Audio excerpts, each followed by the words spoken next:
우리 오늘 함께 보실 말씀은요, 에베소서 2장 15절에서 23절까지의 말씀입니다. 에베소서 1장 15절에서 23절까지의 말씀입니다. 이로 말미암아 주 예수 안에서 너희 믿음과 모든 성도를 향한 사랑을 나도 듣고 내가 기도할 때 기억하며 너희로 말미암아 감사하기를 그치지 아니하고 우리 주 예수 그리스도의 하나님 영광의 아버지께서 지혜와 계시의 영을 너희에게 주사 하나님을 알게 하시고 우리 마음의 눈을 밝히사 그의 부르심의 소원이 무엇이며 성도 안에서 그 기업의 영광의 풍성함이 무엇이며 그의 힘의 위력으로 역사하심을 따라 믿는 우리에게 베푸신 능력의 지극히 크심이 어떠한 것을 너희로 알게 하시기를 구하노라.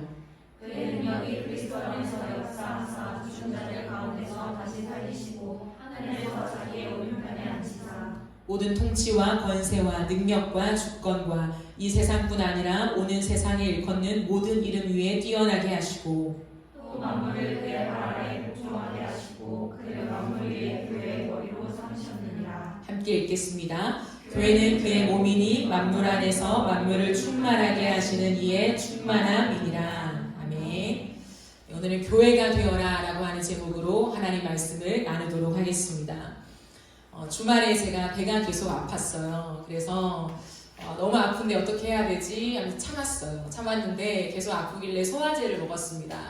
과식한 것 같지는 않지만 혹시나 과식을 해서 소화가 안 되나 싶어서 소화제를 먹었어요.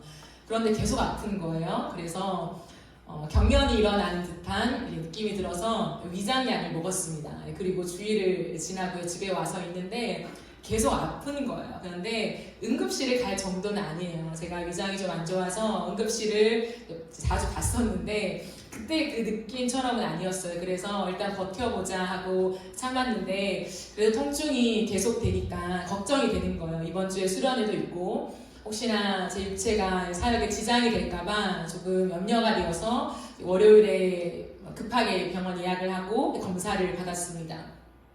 진료를 받으러 들어갔는데 의사 선생님께서 누워보라는 거예요. 누웠어요. 그리고 배를 이제 누르시는 거죠.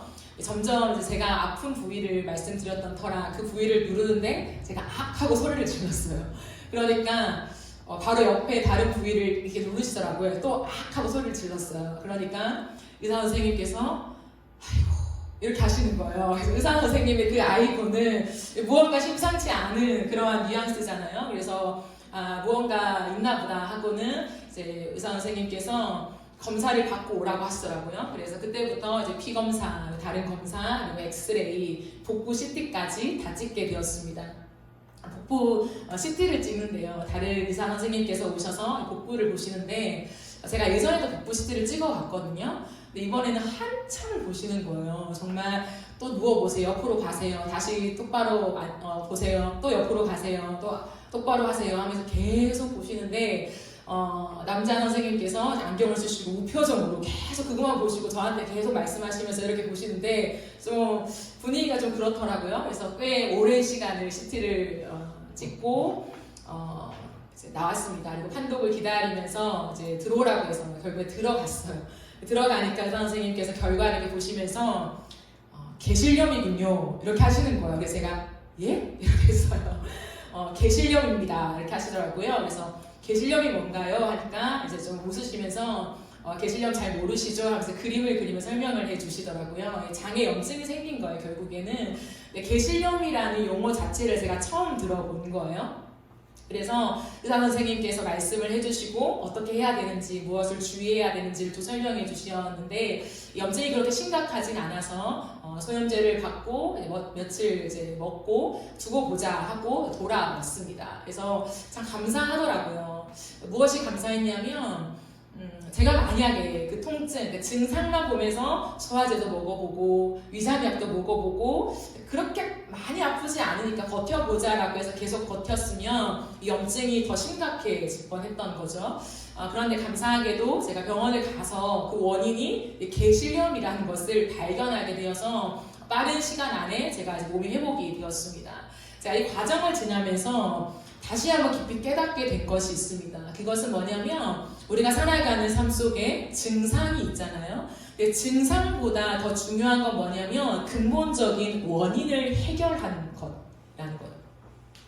일반적으로 많은 사람들은요 증상에 집중을 합니다. 우리가 드러나는, 왜냐하면 표면적으로 나타나게 되기 때문에요. 그 증상에 집중을 하고 어떠한 일이 벌어졌을 때 나타나는 증상을 제거하기 위해 노력을 하죠. 그게 신체의 아픔이든 또 다른 어떤 문제든 간에요. 그리고 그 증상이 완화가 되거나 없어지면 괜찮다라고 넘어가요. 그러나 가장 중요한 건 뭐냐면 겉으로 드러나는 증상만 완화시키거나 없애는 것이 아니라 근본적인 원인을 파악해서 그 문제를 제거해야 건강한 모습이 될 수 있다라고 하는 거예요. 사람도 마찬가지고, 그리고 어떠한 교회나 어떤 기관, 무엇이 되었든 간에 건강한 모습이 되려면 근본적인 원인을 제거해야 한다라고 하는 것이죠. 오늘 본문을 보면 사도 바울은 증상보다 근본적인 원인에 집중하고 있는 것을 확인할 수 있습니다. 오늘 본문은요, 사도 바울이 에베소 교회에 편지를 쓰면서 에베소 교회를 위해서 기도하는 내용을 담고 있거든요. 그것을 살펴보기 전에 에베소서를 쓰게 된 배경과 에베소 교회의 문제가 무엇인지를 간략하게 살펴보면 좋겠습니다. 에베소서는 사도 바울이 에베소 교회를 향하여 쓴 편지입니다. 서신이라고 하죠. 바울은 1차, 2차, 3차 전도 여행을 떠나잖아요. 선교 여행이라고도 하는데요. 그 전도 여행을 떠났을 때 3차 선교 여행 때 에베소 교회를 갔습니다. 그리고 그곳에서 약 2년 3개월 정도 두란노 서원이라는 곳에 머물러서 하나님 말씀을 가르치기도 했죠. 그런데 1차, 2차, 3차의 전도 여행을 지나면서 사도 바울은 굉장히 아픈, 굉장히 힘든 시간들을 많이 지났어요. 특별히 1차 전도 여행 때는 루스드라라고 하는 성에 들어가는 거 혹시 아십니까? 루스드라라고 하는 성에 들어갔는데 복음을 전하다가 그 복음을 거부하는 사람들이 바울을 돌로 쳐 죽이려고 돌을 쳤죠. 그런데 바울이 그것을 맞아서 거의 죽은 사람이 되었어요. 그래서 거기 있는 사람들은 바울이 죽은 줄 알고 성 밖에다가 내다 버리다시피 한 거예요. 그런데 다시 일어나서 바울은 복음을 전하게 되었거든요. 대단한 사람이죠. 근데 우리는 그 말씀을 보면 그냥 바울이 루스드라 성에 들어가서 복음을 전하다가 돌에 맞았구나. 그럼 다시 복음을 전했구나 라고 넘어갈 수 있는데요. 제가 한 기간 동안 바울의 인생을 깊이 묵상했던 적이 있습니다. 한 걸음 한 걸음 나와 같다라고 하는 생각. 그냥 성경의 한 인물이 아니라 나와 똑같은 한 사람, 어쩌면 내가 그 사람이 되어서 제가 깊이 묵상한 적이 있었어요. 그때 제가 루스드라 성에 들어가 복음을 전한 바울의 장면 앞에 펑펑 울게 되었어요. 왜냐면 너무 죄송했어요. 1차적으로는. 내가 바울을 그렇게 많이 묵상하고 이 서신들을 보았지만 사도행전을 읽으면서 급하게 넘어갔던 것 같아요. 그냥 1차 때는 이런 전도여행, 2차 때, 3차 때, 그래서 로마에까지 전체적인 아웃라인.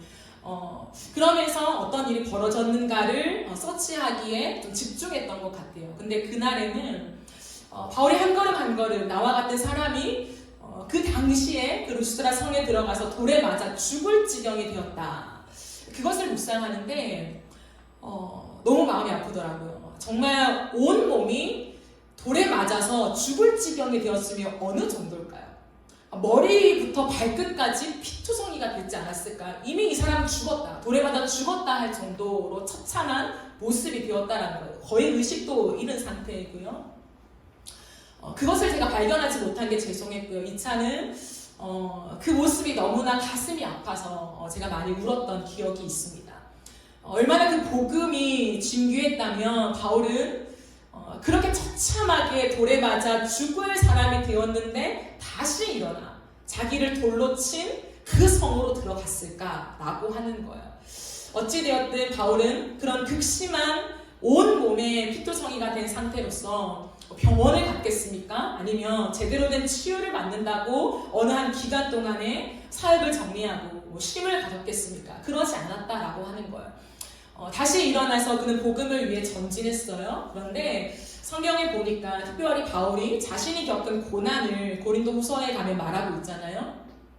거기에서는 또 이런 얘기를 합니다. 자신이 40에 하나 감한 매를 5번 맞았다고요. 그러니까 40대를 맞으면 사람이 죽는다라고 생각했어요. 그러니까 40대를 때리지 않고 하나 감해서 때리고 또 때리는 거예요. 그것을 5번이나 맞았다라고 하는 거예요. 그러니까 사람이 죽을 지경이 되는 거예요. 그런데 복음을 위하여서 그 모든 시간들을 감내하게 된 거죠.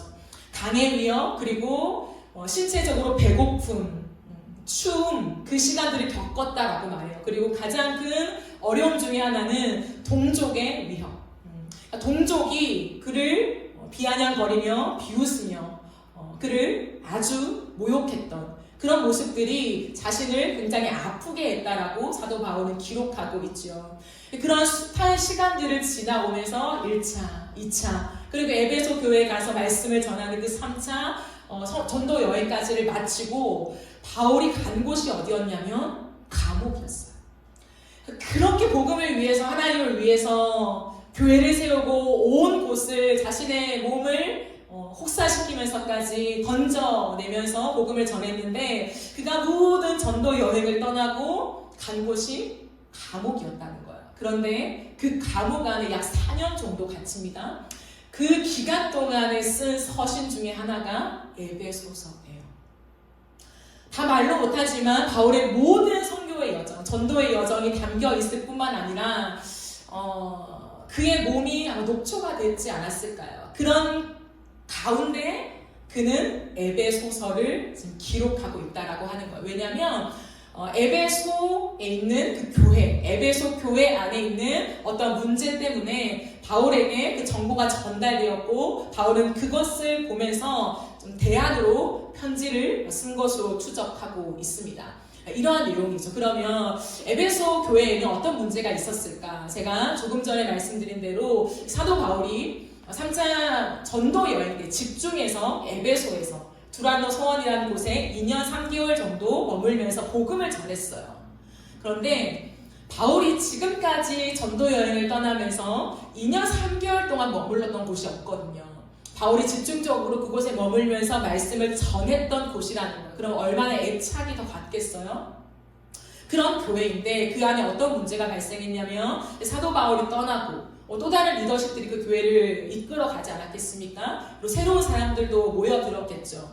성경 공부나 여러 가지가 진행되어져 가고 있었겠지만 유대인 그리스도인, 유대인으로 태어나서 개종한 그리스도인들과 이방인 그리스도인, 유대인이 아닌 사람 예수를 믿은 사람들이 이제 함께 섞여서 교회가 되는 거예요. 그 성도들이 함께 있는데 거기서 다툼이 일어나게 된 거예요. 유대인의 많은 문제들, 자신들이 비켜갈 수 없는 그런 문제들을 가지고 주장을 했었겠고 이방인들은 거의 맞섰겠죠. 그러면서 분열이 일어났습니다. 교회가 다툼이 일어나는 것에서 조금 더 나가는 이제 분열이거든요. 그러니까 다툼과 분열이 연결되어 있어요. 싸우면 교회는 분열된다라고 하는 거예요.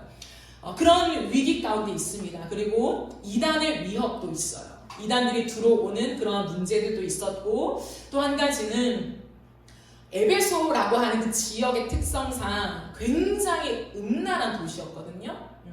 그래서 에베소 하면 굉장히 신이 많은데 그 중에 대표적인 신이 아데미 여신입니다. 들어보셨습니까? 아데미 여신은 여자 이제 신인데 굉장히 이제 음란한 부분이에요. 그 신을 섬기면서 음란한 행위, 성행위를 너무나 자연스럽게 합니다. 그래서 어떠한 부분에 보니까 식욕과 성욕이 같다라고까지 얘기하더라고요. 그러니까 우리가 식욕, 너무 배고파요 하면 밥을 먹잖아요.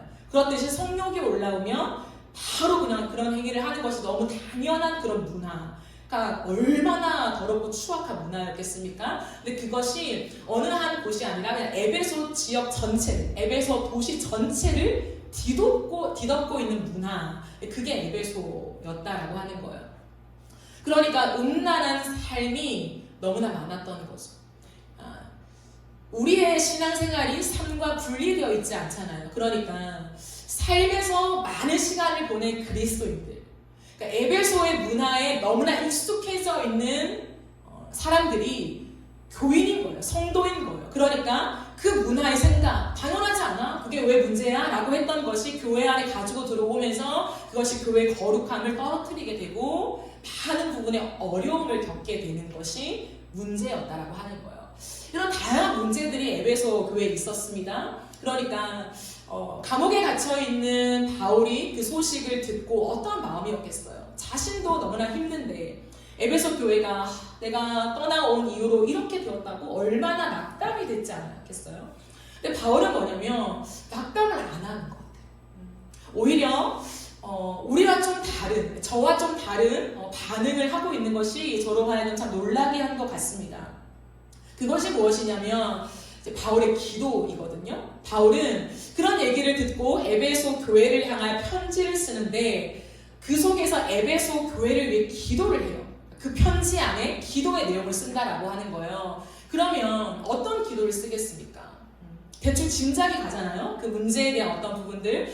근데 흥미로운 건 뭐냐면 바울이 에베소 교회에 편지를 쓸 때는 그 문제에 대한 진단 아니면 어떻게 하라고 하는 방안을 내놓지 않는다는 거예요. 그리고 그들을 위해서 이런 기도를 해요. 하나님, 그들이 하나님을 알게 해주십시오. 부르심의 소망이 무엇인지 알게 해주십시오. 기업의 영광이 무엇인지 알게 해주십시오. 예수님을 믿었을 때 우리가 받는 그 능력이 무엇인지 알게 해주십시오. 라고 하는 그 기도를 드리고 있다라고 하는 거예요. 왜 그럴까요? 이것은요, 제가 초두에 말씀드린 대로 에베소 교회의 문제는 단지 증상에 있지 않음을 바울은 알았기 때문이라는 거예요.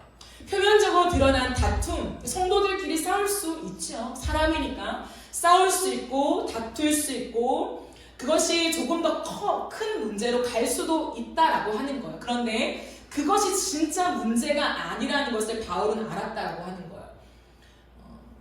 음란의 문제, 죄의 문제 있을 수 있죠. 어떻게 완벽하게 우리가 살아갑니까? 그러나 바울은 단순히 우리가 음란의 문제에 넘어지고 죄를 짓고 하는 그 문제, 그 증상이 지금 에베소 교회를 결정하는 것이 아니라 더 심각하고 근본적인 원인이 있다라고 하는 것을 직감하고 있었다라고 하는 거예요.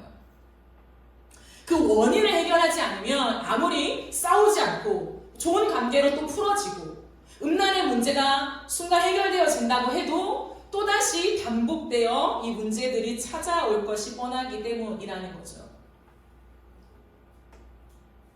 바울은 지금 이 문제를 향하여서 그들과 얘기를 하는 듯한 그런 편지, 서신을 쓰면서 근본적인 문제를 다루면서 그들에게 나아가고 있습니다. 그리고 이 근본적인 문제는 결국에는 교회 정체성과 연결이 됩니다. 교회가 무엇인가에 대한 가장 엑기스를 기도 내용 안에 녹여내고 있다라고 하는 것이죠.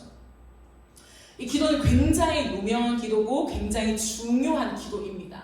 왜냐하면 에베소서는 별명이 있어요. 교회론이라고 합니다. 교회가 무엇인가를 바울이 설명하고 있다라고 하는 거예요. 그래서 그들이 드러나는 이 모든 증상이 있지만 그 증상을 말하지 않고 근본적인 해결책들을 얘기하면서 그들이 지금 놓쳐버리고 있는 교회가 무엇인가, 교회는 무엇으로 세워지는가에 대한 부분들을 힘주어서 다시 한번 강조하고 있는 거예요. 굉장한 애착이고 여러분 이것은 사실 신뢰의 문제이죠. 다시 한번 기억해내라는 거예요. 내가 너희와 함께 공부했을 때 가르친 그 모든 것들을 다시 한번 기억해내라라고 하는 거예요. 그렇다면 그것이 무엇인지 오늘 간략하게 좀 살펴보기를 원합니다. 바울은 첫 번째로 그들을 위해서 기도하면서 하나님, 그들이 하나님을 알게 해주십시오 라고 기도합니다. 첫 번째, 하나님을 알게 해주십시오. 이미 바울이 2년 3개월 동안 공부를 가르치면서 세워진 교회입니다. 하나님의 말씀들을, 성경 공부를 이미 많이 했던 교회라고 하는 거예요. 초신자들이 모여있는 곳이 아니라는 거예요. 그런데 바울은 그 교회를 위해 하나님 앞에 간절히 기도하면서 첫 마디가 하나님, 그들이 하나님을 알게 해주십시오 라고 기도해요. 에베소 교인들이 들었을 때는 어쩌면 자존심 상하는 말 아니면 그냥 넘어갈 수 있는 말일 것입니다. 우리가 어떻게 하나님을 몰라? 하나님을 알지. 그냥 의례적으로 기도하는 거구나라고 생각할 수 있습니다. 그런데요, 바울의 옥중서신은, 특별히 바울의 옥중서신은 한마디 한마디를 놓쳐서는 안 돼요. 왜냐하면 제가 앞서 말한 이 맥락이 있기 때문이에요. 여러분, 만약에 우리가 똑같지 않아서 적절한 비유가 되지 않을 수 있겠지만, 우리가 감옥에 갇혀서 누군가를 향해 편지를 쓴다. 그럼 쓸데없는 얘기를 쓸까요? 그냥 뭐 인사말, 그냥 편하게 할 수 있는 말, 오늘 날씨가 좋네요, 뭐 이런 말 쓸까요? 쓰지 않는다는 거예요. 처음부터 끝까지 필요한 말만 쓴다라고 하는 거예요. 그러므로 바울의 이 천마디 기도는 굉장히 중요한 기도라는 거예요. 에베소 교인들이 뭐야 할 정도로 굉장히 의아하지만 중요한 기도였다라고 하는 거예요. 17절 말씀을 한번 보실까요? 우리 주 예수 그리스도의 하나님 영광의 아버지께서 지혜와 계시의 영을 너희에게 주사 하나님을 알게 하시고. 다른 말로 하면 에베소 교인들아, 너희는 아직까지 하나님을 알지 못한다 라고 하는 마음이에요. 너희는 하나님 몰라 이런 말투가 아니라요, 너희는 아직까지도 하나님을 알지 못한다 라고 하는 거죠. 하나님께서 이스라엘 백성들을 향하여 이따금씩 하셨던 말씀입니다. 호세아 4장 6절을 보면요, 이런 말씀이 있어요. 내 백성이 지식이 없으므로 망하는도다. 6장 6절을 보면 나는 인애를 원하고 제사를 원하지 아니하며 번제보다 하나님을 아는 것을 원하노라 라고 얘기를 합니다. 그럼 무슨 말일까요? 이스라엘 백성들은요, 태어나면요 4살부터 모세의 오경을 다 공부시킵니다. 그리고 4살부터 레위기를 통째로 암기시킵니다. 여러분, 우리는 지금 이사야 53장 한 장 암송하지요. 벅차잖아요, 여러분. 우리가 지금 성인이 되어도 너무나 저도 벅차요. 벅차면서도 매일마다 이렇게 우리가 암송을 하고 있는데, 유대인들은 4살만 돼도 레위기, 우리가 66권 중에 가장 지루하고 어려워하는 레위기를 통째로 암기를 시킨다는 거예요. 여러분, 이게 이해가 되십니까? 할렐루야죠. 우리는 53장 열심히 암송하십시오. 그만큼 하나님을 아는 지식이 있다라고 하는 거예요. 근데 하나님은 뭐라고 말하냐면, 너희가 나를 아는 지식이 없어서 망했다라고 해요. 너는 나를 몰라라고 얘기한다는 거예요. 그토록 그들은 제사를 많이 드리고 번제를 매일마다 드렸지만, 하나님은 번제가 아니라 나를 아는 그 마음을 원한다 라고 말씀하시는 거예요. 무엇일까요? 하나님을 안다는 거. 그렇죠. 우리가 어릴 때부터 모태신앙, 아니면 우리가 좀 어릴 때부터 하나님을 아는, 교회 와서 배우고 주일학교 때부터 말씀도 암송하고, 그런 것들이 우리 안에 지식이 되죠. 하나님을 아는 거죠, 그것이. 그러나 하나님이 지금 말씀하시는 알은 정보가 아니라는 거죠. 정보와 지식으로 하나님을 아는 것이 진짜 나를 아는 것이 아니다 라고 합니다. 그러면 하나님을 안다는 것을 무엇이라 설명하실까요? 저는 이것을 하나님의 마음을 아는 것이라 라고 설명하고 싶습니다. 인격적으로 안다고 하죠. 하나님을 인격적으로 안다. 그런데 인격적으로 안다라고 하는 말도 좀 불충분한 것 같아요. 하나님의 마음을 아는 것. 그분의 의도를 알고 그분이 무엇을 말씀하시는지 그 의미를 정확하게 아는 것 말이죠. 여러분과 저도 꽤 오랜 시간 함께 했어요. 그죠? 한 5, 6년 그 이상 된 사람들도 있고요. 그렇다면 제가 누군지 알죠. 제가 어떤 사람인지 알죠. 박선영 전도사가 누구야? 라고 누군가가 물어본다면 우리 전도사님이요? 하고 쭉 얘기할 거예요. 그러면 저를 아예 모르는 어떤 정보만 가진 사람보다도 인격적인 관계 안에서 저를 알겠지요. 그러나 제가 오늘도 어떠한 말을 내뱉었을 때 전도사님이 왜 그 말을 하는지, 그 말 속에 숨어있는 의도가 무엇인지, 정말 그의 마음이 어떠한지를 아는 것은 또 다른 차원일 것입니다. 하나님이 그 부분을 얘기하고 있다라고 하는 거예요.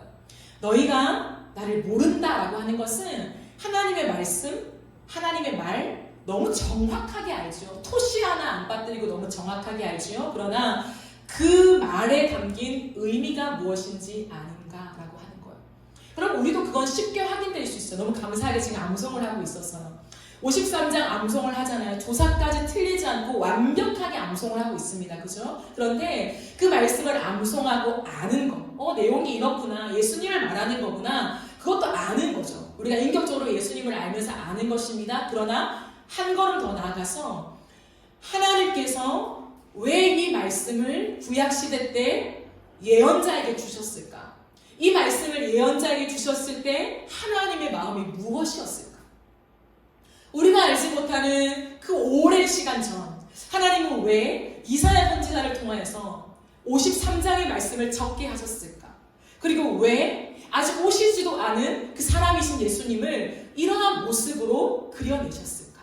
과연 이것을 말하고 전해주는 하나님의 마음이 무엇이었을까? 이것을 아는 것은요, 완전히 다른 차원이라는 거죠. 하나님은 이 맥락을 말씀하시며 바울도 지금 이 맥락으로 에베소 교회에게 말하고 있다라고 하는 거예요. 하나님은 너무 잘 알지. 바삭하게 알고 단순한 정보만이 아니라 조금 더 나아가서 인격적인 지식도 가지고 있지. 그러나 거기에서 머물러 있으면 삶의 변화가 일어날 수 없다. 온전한 교회가 될 수 없다. 교회가 되기 위해서는 하나님을 알아야 하는데 하나님의 마음을 알아야 한다라고 해요. 그렇다면 하나님의 마음을 아는 것을 어떻게 알 수 있을까? 나는 정보만 아는 사람인가? 아니면 하나님의 마음을 아는 사람인가? 라고 했을 때요, 그것을 알 수 있는 한 가지 방법이 있는 것 같습니다. 이것만이 유일한 방법은 아니에요. 한 가지 뚜렷한 방법이 있는 것 같습니다. 그것은 뭐냐면 내가 살아가는 삶 속에 매뉴얼을 따라서 나는 살아가는가? 아니면 내 가슴을 따라 살아가는가? 이것은 무엇이냐면 이런 거죠. 신앙생활을 하기 위해, 믿음으로 살아가기 위해 우리의 삶에서는 이러한 것들을 해야 합니다라고 하는 매뉴얼이 있습니다. 그렇죠? 그리스도인이라면 당연히 해야 하는 마땅한 삶의 자세, 태도, 그리고 경건 생활들이 있을 수 있죠. 그것을 따라서 우리가 살아간다면 하나님을 우리가 정보로는 알지만 온전히 하나님 말씀하시는 것처럼 너가 나를 정말 안다라고 하는 그 부분까지 이르지 못할 수도 있어요. 그런데 우리가 살아가는 삶 속에 매뉴얼이 따로 없어도 내가 매뉴얼을 생각하면서 이거 지켜야 돼, 이거 어기면 안 돼 라고 생각하는 것이 아니라 우리의 삶 속에서 하나님을 알아감을 통하여 내 가슴이 그렇게 되는 것 있잖아요. 내 가슴이 오늘도 예를 들어 내가 정직할 수밖에 없는 것, 우리가 지난주도 순결에 대한 부분을 얘기했잖아요. 거룩하고 깨끗한 부분을 얘기했습니다. 그러면 나는 A가 깨끗한 거고 B는 좀 적당히 할 수 있는 거예요. 적당히 하는 게 문제가 되지 않습니다. 법에 접촉되는 게 아니에요. 그러면 나는 그 B로 가는 게 편한데 그래, 하나님이 그리고 성경에도 보는 사람들도 있고 내가 A로 가야만 해 라고 해서 A로 간다면 아직까지 완전히 하나님을 아는 것은 아니라는 거예요. 누군가에 의하여서 내가 그렇게 매뉴얼로 가는 것. 근데 뭐냐면 내 마음이 B로 가도 되는데 아무도 몰라요. 내가 B로 가도 그것이 뭐 잘못된 것인지 아무도 몰라요. 다 숨길 수 있어요. 그런데 내 마음이 용납이 안 되는 것. A로 갈 수밖에 없는 것. 그것은요, 매뉴얼에 따라서 누군가에 의해서 내가 선택하는 것이 아니라 내 가슴이 그렇게 가는 거거든요. 그것은 하나님 말씀하신 안다라고 하는 거예요. 왜냐하면 내가 A를 선택할 때, B를 선택할 때 하나님의 마음이 느껴지거든요. 사람들은 몰라요. 하나님은 아신다는 거예요. 근데 내가 B를 선택했을 때 하나님이 슬퍼하시겠구나. 이게 느껴져. 내가 A를 선택할 때 하나님이 기뻐하시겠구나. 이게 느껴진다는 거예요. 그래서 내가 A를 선택하게 되는 것. 그 가슴이 움직여지는 대로 가는 것. 그래서 사라진다라고 표현하죠. 내가 아등바등 살아가는 것도 있겠지만 사실 신앙이라는 것은 사라지는 것. 그래서 은혜라고 얘기하죠. 이 과정들을 통과하는 것이 하나님을 아는 것이라고 해요. 왜 그렇게 될까요? 왜 하나님의 마음이 그토록 중요하고 왜 하나님의 마음이 내 가슴에 느껴지고 좀 몰랐으면 좋겠는데 그 사람 마음을 이제 알아보는 거 있잖아요. 그러니까 이제 그 길로 갈 수밖에 없는 이 과정들이 나에게 당연하고 자연스럽게 될까요? 바울이요 1장을 시작하면서 1, 2절은 인사말이잖아요. 3절부터 14절까지 이어지는 그것을 통과했기 때문에 가능한 거예요. 그것이 무엇일까요? 제가 예전에 한번 언급드린 적이 있습니다. 3절부터 14절까지는 헬라어로 한 문장이라고 했죠. 그러면서 성부, 성자, 성령 하나님께서 나를 위해서, 우리를 위해서 이루신 구원에 대한 부분들을 얘기하고 있어요. 하나님이 나 같은 한 사람을 건지기 위해서 어떠한 일을 하셨는가에 대한 부분들을 바울은 적어놓고 있다는 거예요. 이 십자가의 구원, 하나님께서 성부, 성자, 성령 삼위일체 하나님으로 존재하시면서 나 한 사람을 구원하시기 위해서 어떠한 희생과 어떠한 대가를 치르시면서까지 속량의 은혜를 주셨는가에 대한 것들을 진짜 가슴으로 통과한 사람, 그 사람은 하나님의 마음을 알 수밖에 없다라고 하는 것을 이야기하고 있다라는 거죠.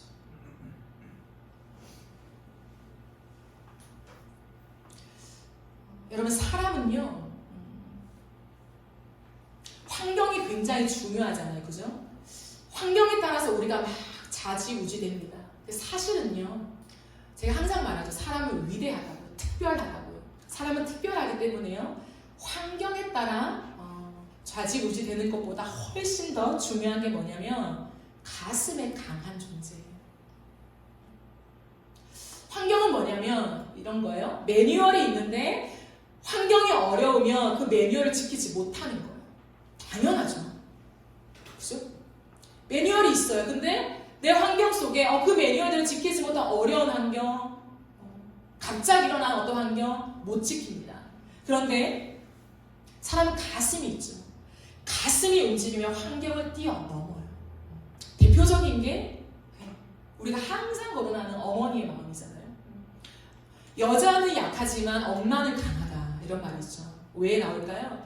환경이 어렵습니다. 그런데 엄마는 뭐냐면 가슴이 움직이는 거예요.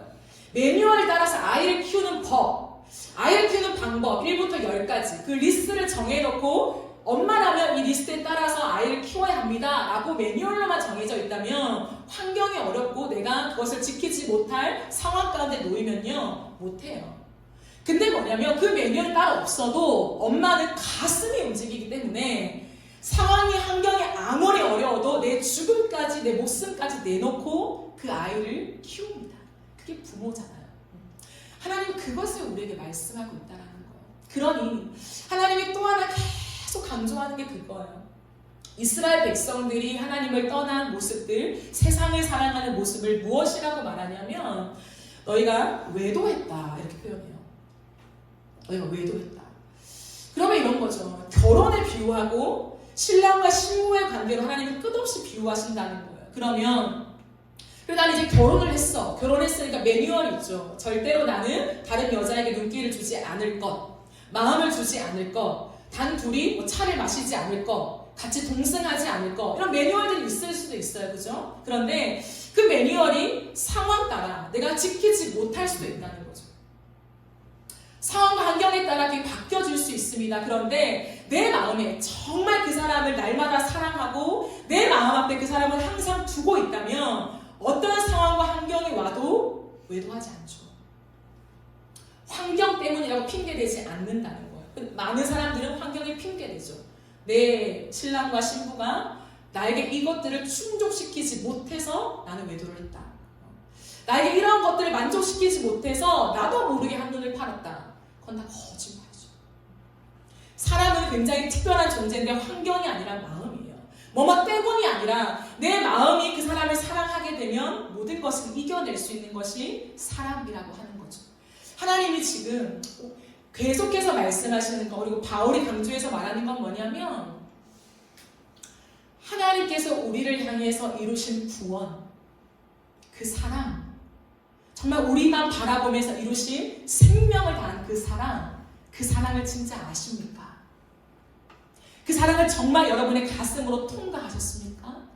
십자가를 머리로 아는 것이 아니라 하나님 나를 구원하셨어요 라고 입술로가 아니라 진짜 내 마음으로 내 가슴으로 하나님을 사랑함으로 동의가 되어서 반응하십니까? 그렇다면 하나님을 아는 것이고 우리의 삶의 그 열매가 맺혀질 수밖에 없다라고 얘기하는 거예요.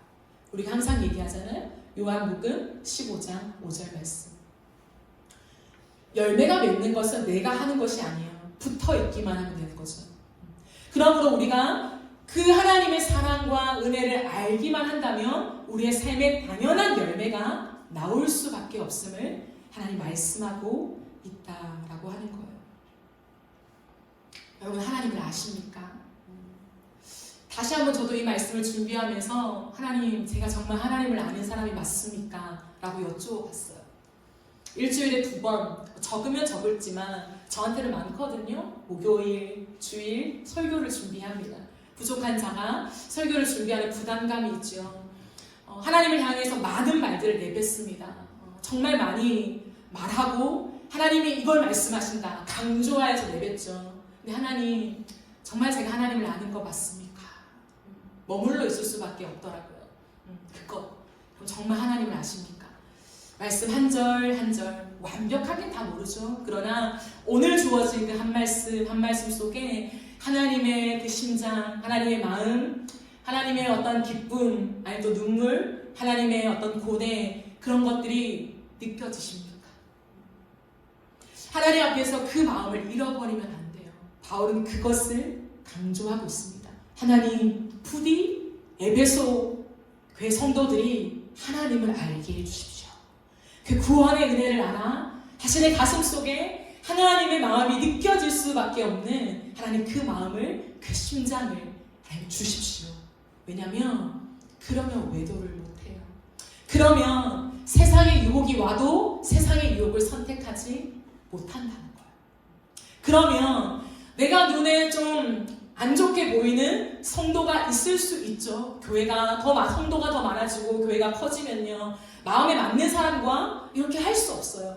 내가 마음에 맞지 않는 사람도 있고, 내가 마음에 들지 않게 누군가는 행동할 수도 있고, 그렇더라도 그것이 분열까지 이르지 않는다라고 하는 것을 바울은 지금 얘기하고 있는 거예요. 하나님의 마음을 아냐? 그 사람을 향한 하나님의 마음을 알고 있냐라고 하는 거예요.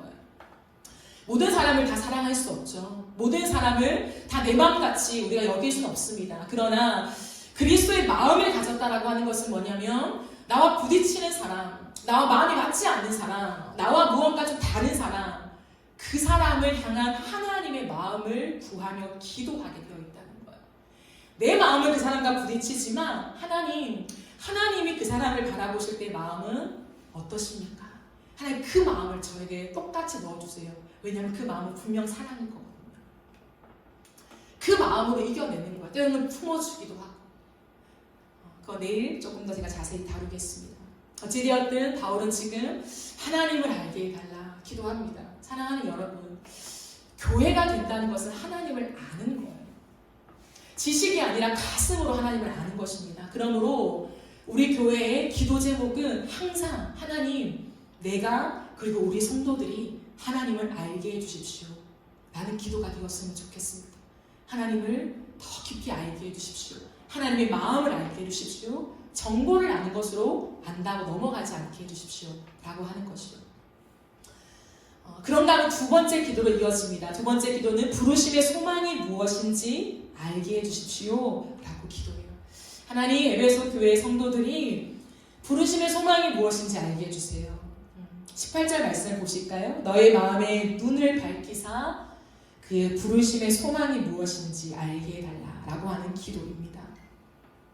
여러분, 이것은 무엇일까요? 바울이 지금 기도하는 모든 것은 앞서 말한 3절부터 14절까지를 전제로 하고 얘기하고 있습니다. 즉 무엇이냐면, 부르심, 하나님께서 우리를 부르셨을 때, 우리를 구원해 주셨을 때 그 소망이 무엇인지를 알게 해주십시오 라고 얘기한다는 거예요. 여러분, 하나님께서 우리를 구원해 주셨을 때에 하나님이 어떠한 마음과 소망을 가졌는지를 모르시나요? 하나님, 왜 나를 부르셨어? 하나님께서 나를 왜 구원하셨지? 하나님, 나를 향한 기대가 무엇이지? 우리는 다 알고 있다는 거예요. 어느 정도 나름대로 나만의 대답은 갖고 있습니다. 근데 뭐냐면 그것이요 잊혀지는 거예요. 그러므로 바울은 무엇을 하냐면 하나님 눈을 밝히사라고 얘기합니다. 하나님 성도들의 눈을 밝혀주십시오. 눈을 밝혀주셔서 하나님의 부르심의 영광이 무엇인지 알게 해주십시오 라고 얘기하고 있습니다. 하나님께서 우리를 부르셨을 때 여러분 아들을 대신하여 십자가에 죽이면서까지 우리를 부르셨잖아요. 그 부르심에 얼마나 깊은 기대감이 있을까요? 여러분 우리가 엄청난 돈을 가지고 무언가 하나만 사도 그것을 향한 기대가 넘쳐나잖아요. 그냥 나는 지불하고 기대는 안 하고 쓰지도 않고 그럼 그런 사람이 어디 있습니까? 내가 엄청난 고액을 지불하면 지불할수록 그것을 향한 기대감이 있다는 거예요.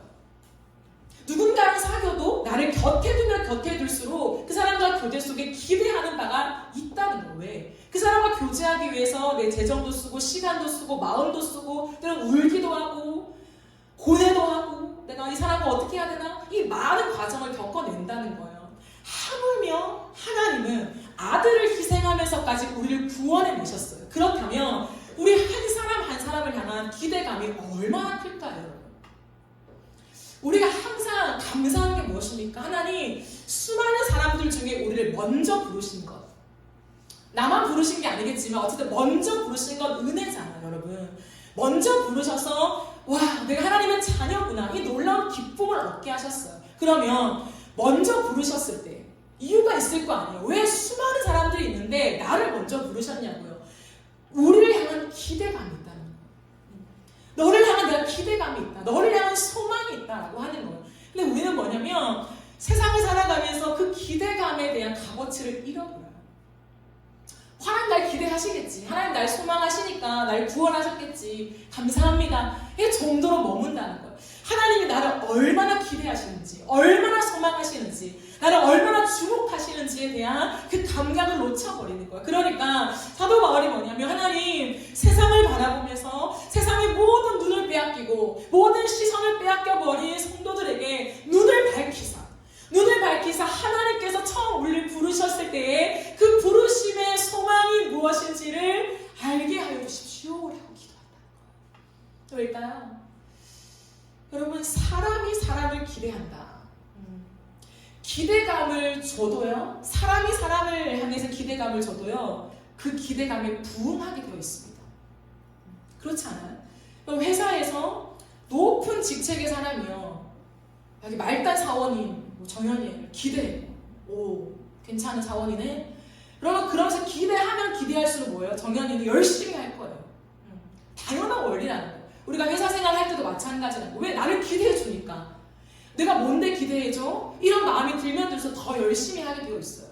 나는 못하는데 왜 이렇게 나를 기대해 줄까? 라고 할 때에 그 기대에 부응해야지 라고 하면서 더 열심히 내가 할 수 있는 최선의 것들을 내놓게 되어 있다는 거예요. 그렇죠? 하나님이 우리를 기대하신다는 거예요.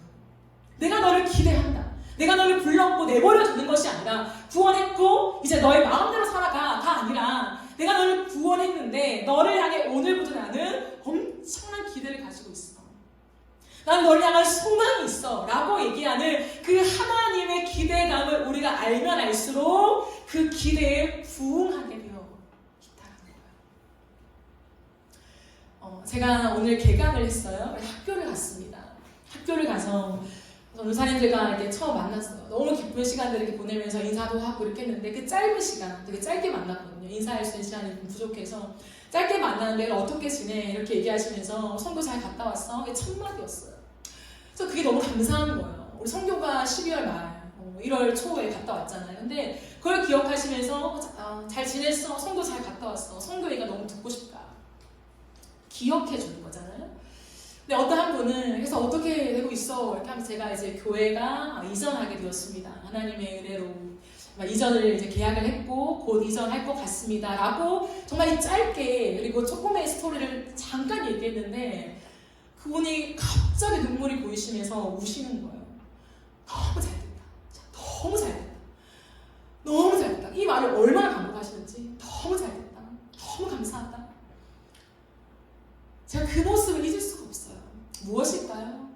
이너프 처치를 향한 기대이죠. 이 교회가 무엇이라고, 물론 하나님의 교회이지만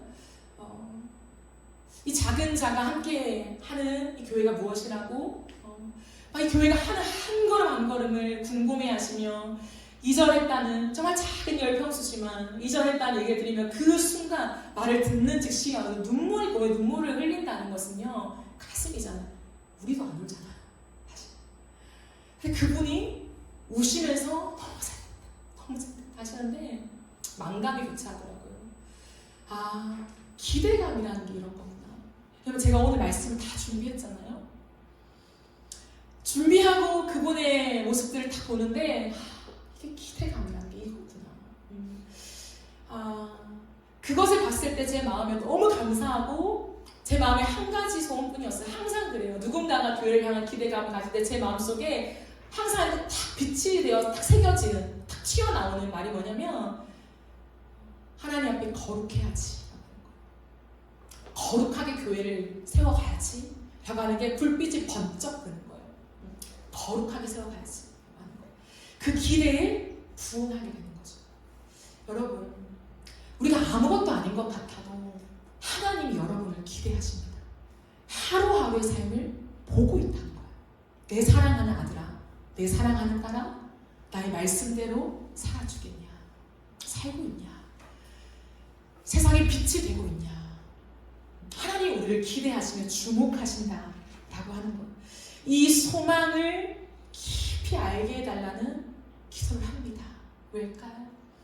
이 소망이 우리 가슴 안에 확 들어오면 저 같은 사역자의 가슴에도 거룩하게 교회를 세워가야지 불빛이 번쩍 들어옵니다. 그러면 싸우는 거에 집중할까요? 집중 안 해요.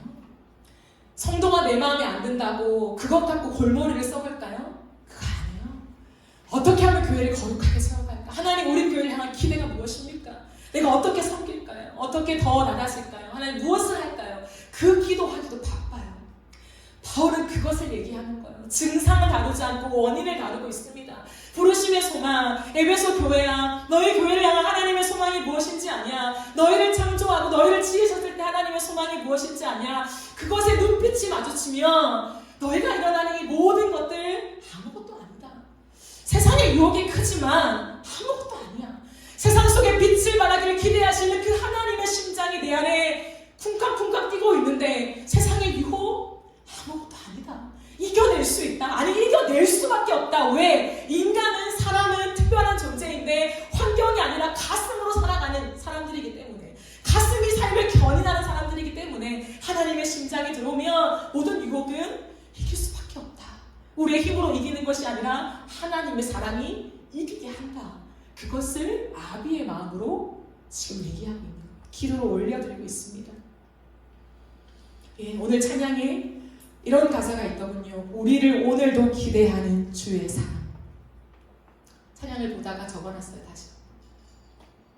우리를 오늘도 기대하는 주의 사랑. 맞아요. 우리를 오늘도 기대하는. 어제까지 실패하셨습니까? 어제까지 세상의 유혹에 넘어지셨습니까? 어제까지 빛된 삶을 못 살았습니까? 어제까지 하나님의 자녀답지 않게 세상을 방황하며 또 내 모든 눈이 세상을 향해 있었습니까? 하나님은 오늘도 내가 너를 기대한다라고 말씀하세요. 내가 오늘, 과거를 묻지 아니하나 그러나 오늘 내가 너를 기대한다라고 다시 말씀하신다는 거예요. 여러분, 이게 얼마나 놀라운 기대입니까? 하나님의 기대는 이렇다는 거예요. 과거를 내가 어떻게 청산하고 어떻게 하나님 아니 됐다. 과거는 됐다. 근데 오늘 내가 너를 기대하나. 놀랍지 않아요? 진짜 놀라운 은혜예요.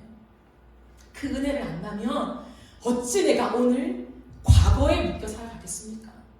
과거의 시선을 두고 여전히 과거를 쫓고 살아가겠습니까? 오늘 새로운 인생을 살지요. 과거를 끝내십시오, 여러분. 과거에 잘못된 거, 내가 못 산 거 괜찮아요. 하나님 오늘 끝내라고 하십니다. 끝났다. 끝냈고 내가 오늘 너를 기대하라. 오늘의 은혜와 기대를 붙잡고 다시 일어나십시오. 세상을 향해 나아가십시오. 세 번째입니다. 기업의 영광의 풍성함이 무엇인지 알게 해 주십시오. 하나님 눈을 밝혀주셔서 기업의 영광의 풍성함이 무엇인지 알게 해 주십시오 라고 기도하지요. 기업의 영광이 풍성함. 기업의 영광이 풍성함. 너무 놀라운 표현이에요, 여러분. 하나님께서 우리를 구원하셔서 십자가의 은혜를 주셨을 때 우리에게 담긴 이름이 무엇입니까? 하나님의 자녀이죠. 정말 놀라운 이름입니다. 하나님의 자녀, 놀라운 신분이죠. 너는 내 딸이다. 너는 내 아들이다. 그러므로 하나님이 너는 나의 상속자다라고 얘기한다는 거예요. 하나님의 모든 기업을 당신의 딸과 아들들에게 물려주신다라고 하는 거예요. 근데 그 기업이 무엇이냐? 그 기업의 영광의 풍성함, 어마어마하다는 거예요. 하나님이 우리에게 베풀어 주시고 공급해 주시는 은혜가 어마어마하다는 거예요. 기업이요, 그냥 주신다는 거예요. 아들이기 때문에. 다른 건 필요 없습니다. 잘 살았기 때문이 아니라 아들이니까 딸이니까 내가 기업을 주마라고 얘기하신다는 거예요. 기업의 영광의 풍성함. 여러분, 바울은 이거 딱 한 가지입니다. 바울이 자신이 지금까지 세상에서 얻은 모든 것, 명예 있죠, 성공 있죠, 돈 있죠, 모든 게 다 있어요. 지식도 있고 존경도 있고. 근데 그 모든 것을 무엇이라 말합니까? 빌립보서에 가면 배설물로 여긴다라고 얘기해요.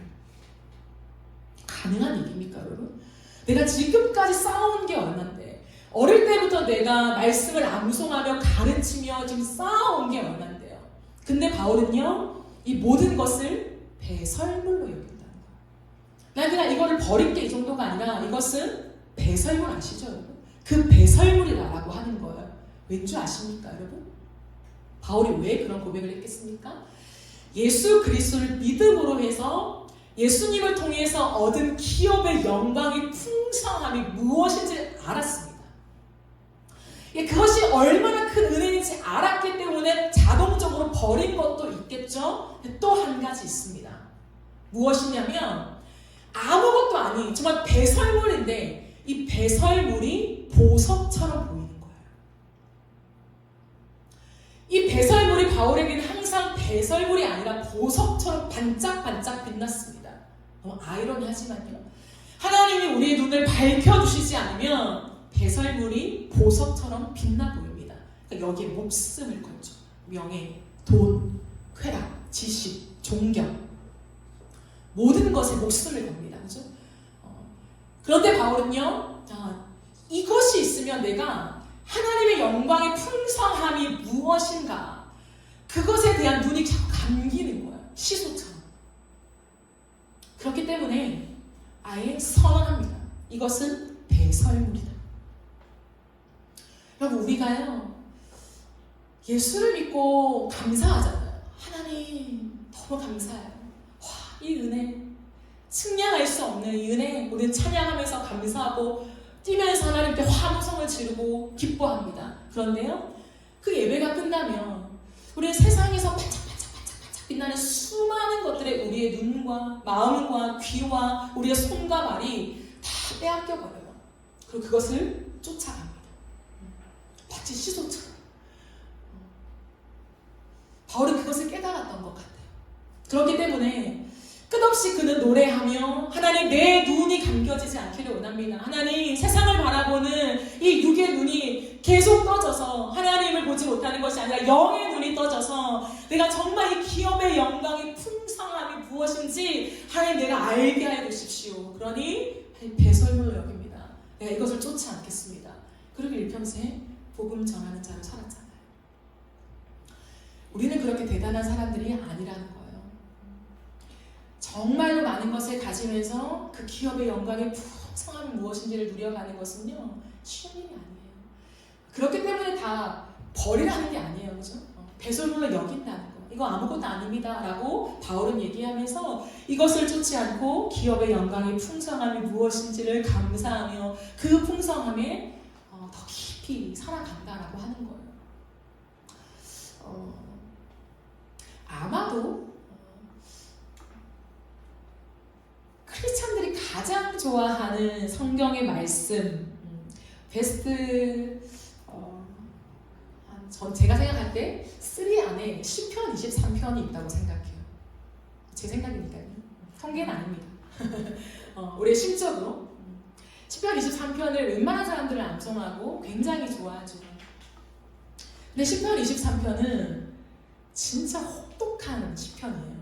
혹독한 구절입니다. 근데 사람들이 이것을 왜 그렇게 좋아할까요? 왜냐하면 사망의 음침한 골짜기를 다녀야 되고 엄청난 구절들이 나온다는 거예요. 여러분, 사망의 음침한 골짜기는요, 빛이 하나도 안 들어오는 것을 말하거든요. 빛이 정말 하나도 안 들어와서 완전 칠흑같이 어두운 것을 말해요. 근데 내가 사망의 음침한 골짜기를 간다는 거잖아. 가도 괜찮다는 거잖아. 다윗은 그걸 고백하거든요. 칠흑같은 인생을 얘기해요. 왜냐하면 다윗의 인생이 그랬으니까. 다윗의 인생은 10년 넘게 사울 왕을 피해서 칠흑같은 인생을 걸어갔잖아요. 아무것도 없이, 잘못한 것도 없는데 정말 억울하게 10년을 도망자 인생, 동굴 인생을 살아가면서 10년 가장 꽃다운 20대의 나이를 보냈어요, 여러분. 20대가 훅 갔어요, 도망자로서. 그리고 그는요, 그 이후에도 왕이 되었을 때도 압살롬이 자신의 아들이 배신을 하고 엄청나게 어려움들을 겪었다는 거예요. 다윗의 예배가 그냥 나온 게 아니잖아요. 근데 칠흑같은 어둠, 하나님, 저는 그 골짜기, 죽음의 골짜기를 걸어가도 괜찮습니다 고백하는 거예요. 왜일까요? 1절 때문에 그래요. 여호와는 나의 목자시니 내게 부족함이 없으리로다. 여호와는 나의 목자시니, 여호와는 나의 목자시니, 여호와는 나의 목자시니가 진정으로 인생 가운데 아멘이 되는 거예요. 칠흑같은 인생을 걸어도 도망자 억울한 인생 속에 하나님 누가 내 억울함을 안아줍니까? 나라를 위해서 충성한 것뿐인데 돌아온 것은 도망자의 인생입니까? 하나님, 내가 왕이 된다고 했습니까? 얼마나 억울함이 많겠어. 하나님, 이게 뭡니까? 1년, 2년도 아니고 5년도 아니고 하나님 10년이 넘게 이게 뭡니까?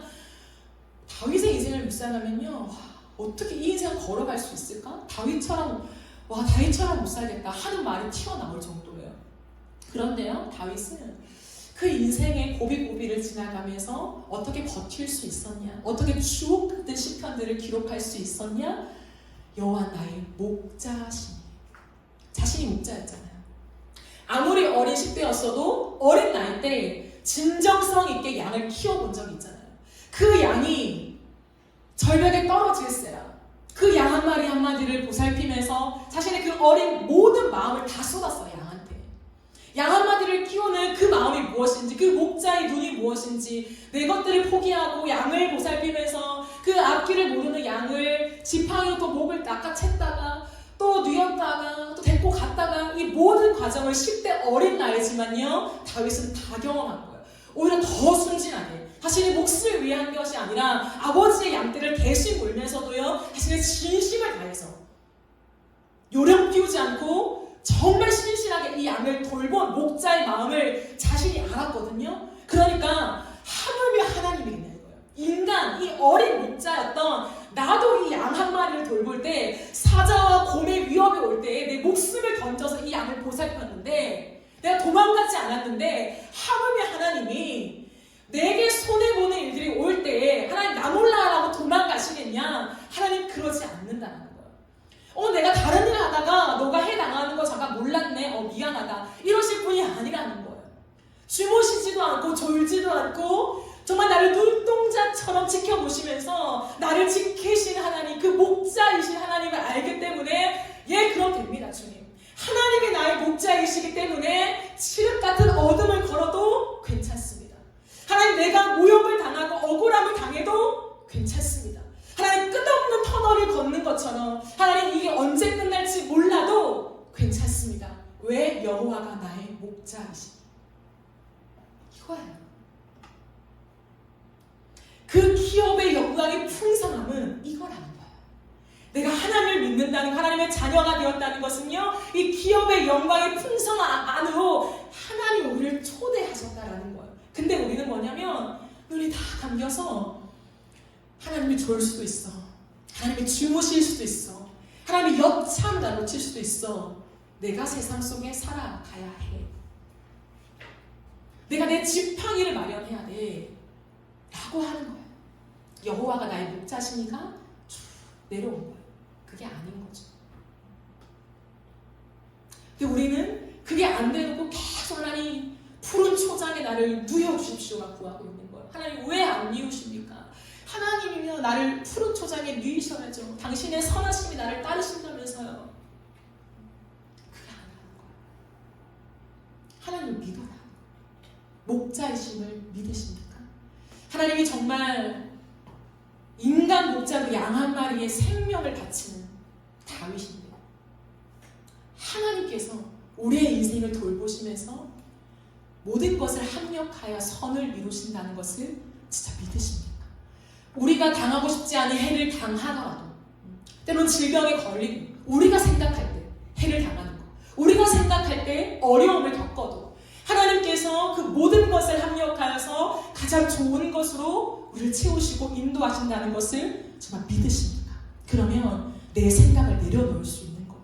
내 생각 갖고 하나님과 딜하는 것이 아니라, 하나님과 씨름하고 거래하는 것이 아니라 내려놓고 여호와 나의 목자시니를 다시금 명확하게 세우는 거예요. 그러면 기업의 영광의 풍성함이 우리에게 주어지는 거예요.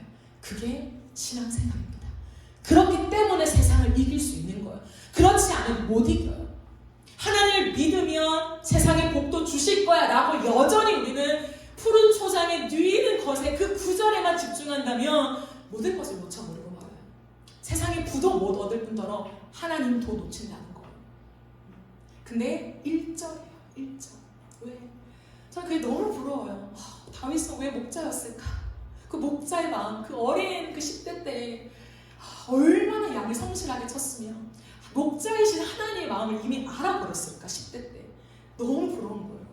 나도 그 마음을 알고 싶다 하는 거예요. 10대도 알 수 있습니다. 깊이 그렇더라고요. 그 영광의 풍성함. 마지막으로 믿을 때 우리에게 베푸시는 능력의 지극히 크심이 어떠한지 알게 해주십시오 라고 하는 기도입니다. 19절 말씀을 보실까요? 그의 힘의 위력으로 역사하심을 따라 믿는 우리에게 베푸신 능력의 지극히 크심이 어떠한 것을 너희로 알게 하시기를 구하노라 라고 얘기해요. 우리를 구원하셨을 때 우리에게 베푸신 능력이 있대요. 우리가 단순히 예수를 믿고 죄에서 사함받은 것만이 아니라 능력을 함께 주셨대요. 어떤 능력일까요, 여러분? 하나님이 내가 예수님을 믿을 때 주신 능력. 여기서 바울이 말하는 능력은 뭐냐면 부활의 능력입니다. 부활의 능력. 부활의 능력이 얼마나 위대한지를 하나님 알게 해주십시오 라고 기도한다는 거예요. 여러분, 교회 정체성이 다 담겨 있습니다. 어떻게 이 네 가지로 모든 것을 다 설명하는지 정말 위대합니다, 바울은. 그리고 바울을 통해 역사하신 하나님이 더 위대하시죠. 십자가에 죽으신 예수 그리스도를 다시 일으키신 부활의 능력이라는 거예요.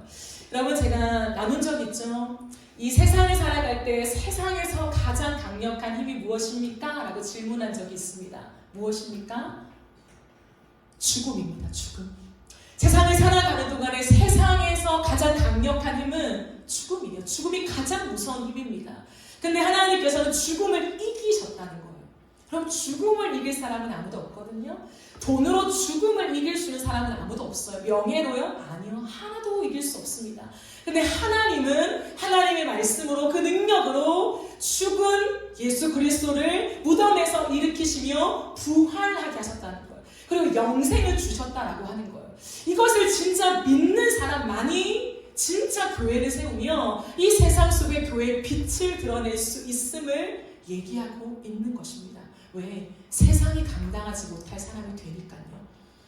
세상이 감당하지 못할 사람은 죽음을 두려워하지 않는 사람입니다. 영원한 생명이 우리에게 있다는 것을 믿으며 그 나라를 살아가는 사람들이지요.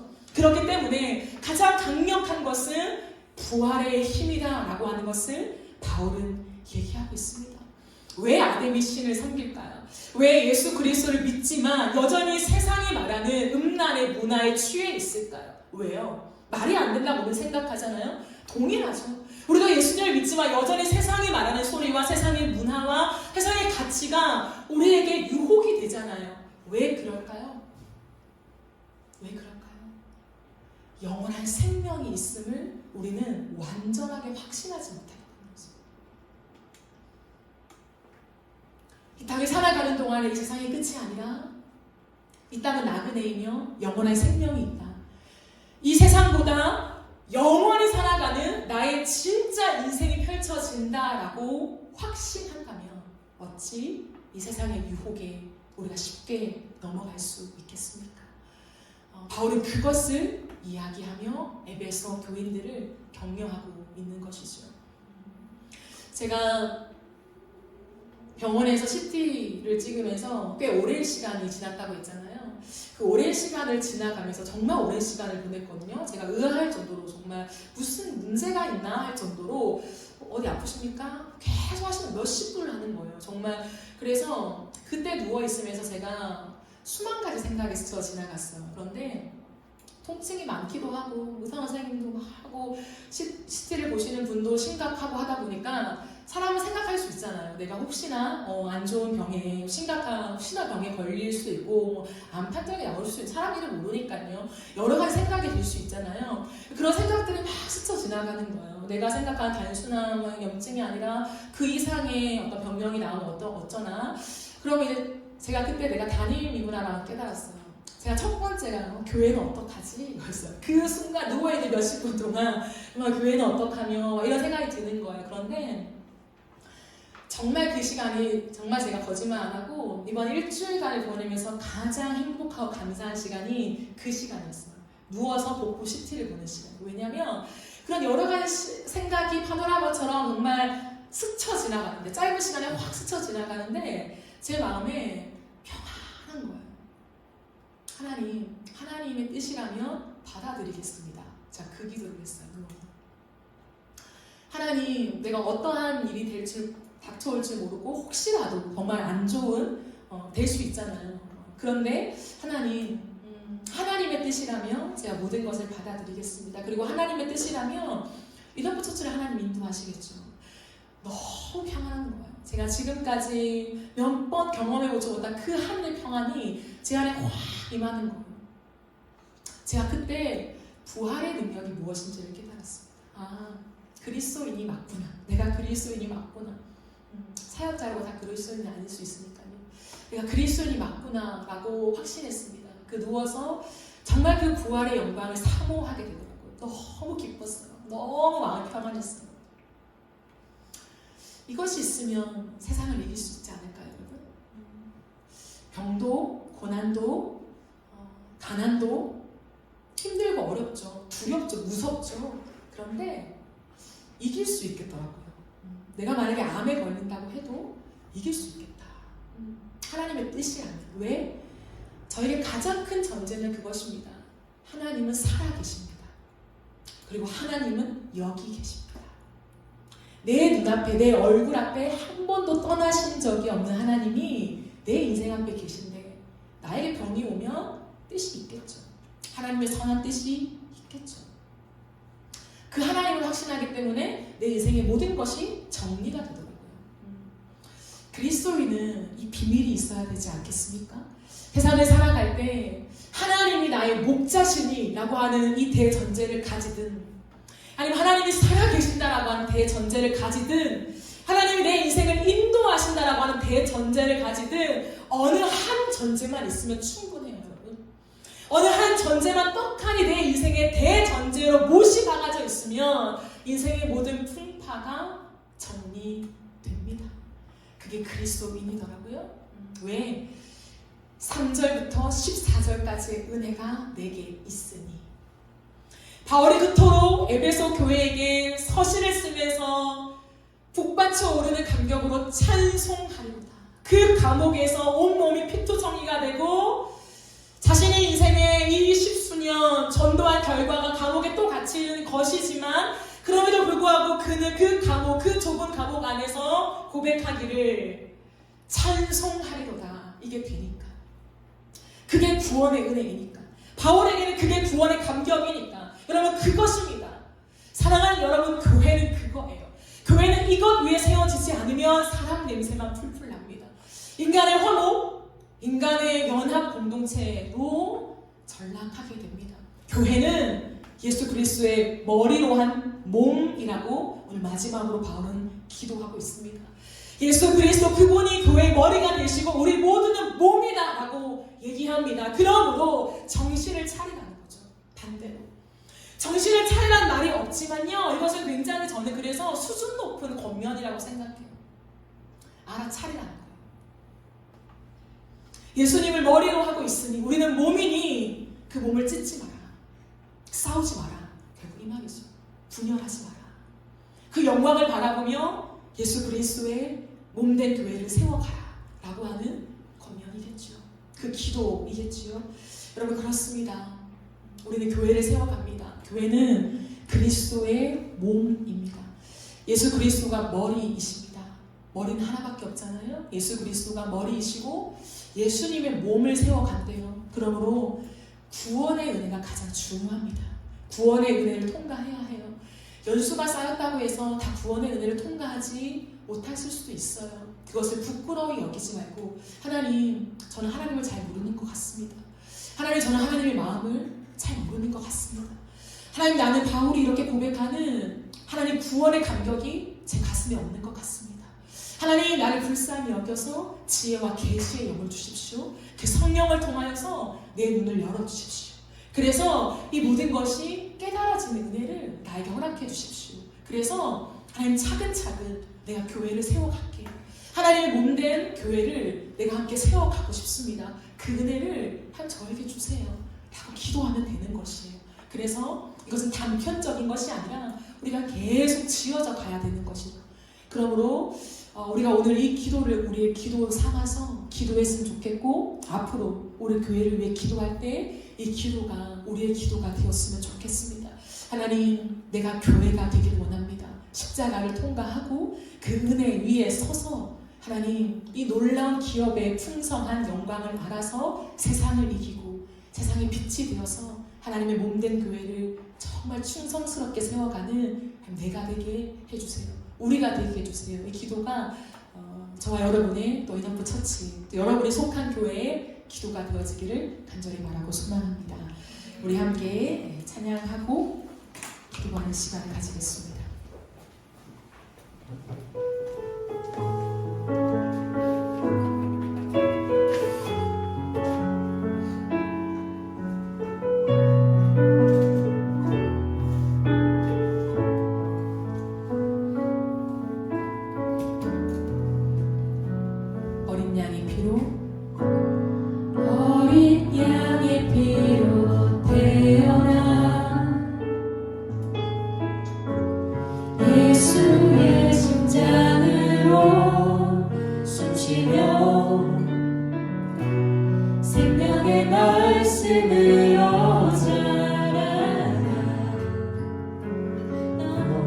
존귀한 주님의 몸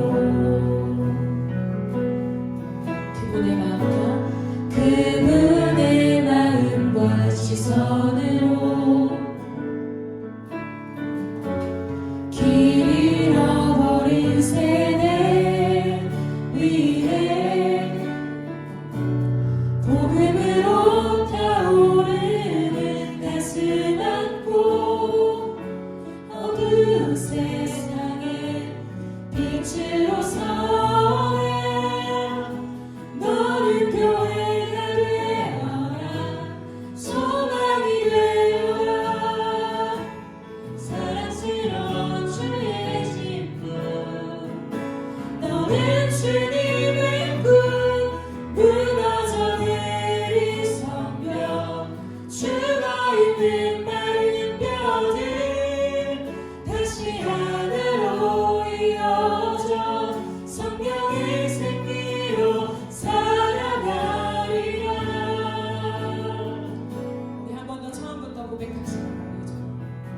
강하게 고백하세요. 어린 양의 피로 태어나 예수의 십자가로 주시며 예수의 십자가로 숨쉬며 생명의 말씀으로 자라는 생명의 말씀으로 자라나. 너는 존귀한 주님의 몸 너는 존귀한 주님의 몸 그분의 마음과 시선으로 그분의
받으시고